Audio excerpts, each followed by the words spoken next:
Century 21 et ses 915 agences immobilières au service de vos projets partout en France présentent Sud Radio Conseil de famille. C'est l'heure de retrouver Conseil de famille comme chaque jour avec Stéphane Moller. Bonsoir. Bonsoir Philippe Rossi. Stéphane, vous êtes associé au sein du cabinet de gestion de Patrimoine Via. À ce titre, vous êtes au centre de la vie patrimoniale de la famille et à ce titre, vous faites appel à de nombreux professionnels, parmi eux les notaires. Ce soir, nous avons la chance de recevoir Maître Antoine Leroux, notaire à Paris 15e. Bonsoir Maître. Bonsoir Philippe, bonsoir Stéphane. Alors Maître Antoine Leroux, vous avez décidé de nous parler d'un thème d'actualité. Je vais effectivement vous parler des droits de succession, sujet fiscal qui anime ce début de campagne présidentielle. Chaque candidat se positionne, fait des propositions et les médias se font le relais de diverses études et sondages. Alors quels sont les droits de succession, maître ? Alors c'est un impôt sur la part d'héritage qu'un héritier ou qu'un légataire reçoit au décès d'une personne. Cette part va être imposée suivant le degré de parenté ou d'alliance avec le défunt. Comment cela fonctionne-t-il ? Le conjoint ou le partenaire pacsé sont exonérés de droits de succession. Pour les autres, ils disposent d'un abattement et ce qui dépasse l'abattement est imposé à un taux particulier. Alors Maître Leroux, pouvez-vous nous en dire plus sur les abattements et les taux d'imposition ? Chaque héritier dispose donc d'un abattement qui va venir en déduction de la part reçue. Cela va définir la part taxable. Les enfants et les parents disposent d'un abattement de 100 000 euros.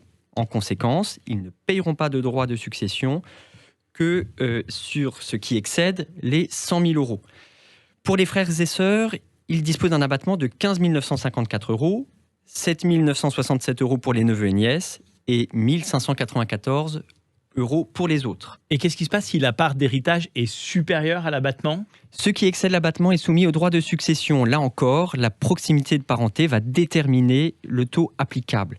Les héritiers en ligne directe sont imposés à des taux allant de 5 à 45%, avec le plus souvent une imposition à 20%. Pour les frères et sœurs, c'est 35 et 45%. Pour les neveux et nièces, 55% et 60% pour les autres. Les droits de succession sont-ils bien acceptés par les héritiers, Maître Leroux ? Alors, pour être vraiment honnête, nos clients héritiers ont une appréhension lorsqu'ils nous demandent ce que cela va leur coûter. Lorsqu'un montant significatif de droits est dû, ce qui est régulièrement le cas à Paris, c'est souvent l'incompréhension qui domine avec un sentiment de confiscation. C'est pourquoi il est important d'anticiper la transmission du patrimoine par le mécanisme de la donation. Un seul mot, une succession se prépare. Alors consultez votre notaire, il aura sans aucun doute une solution pour vous. Merci à vous Maître. Si des questions subsistent, surtout n'hésitez pas à les adresser aux équipes de VIA. Vous pouvez adresser vos questions tout d'abord sur le site de Conseil de famille. Cette chronique à retrouver en podcast sur notre site sudradio.fr et vos questions sur ce site Conseil de famille. Je vous donne l'adresse conseil avec un s-2-famille.com. C'était Sud Radio Conseil de famille. avec Century 21 et ses 915 agences immobilières au service de vos projets partout en France.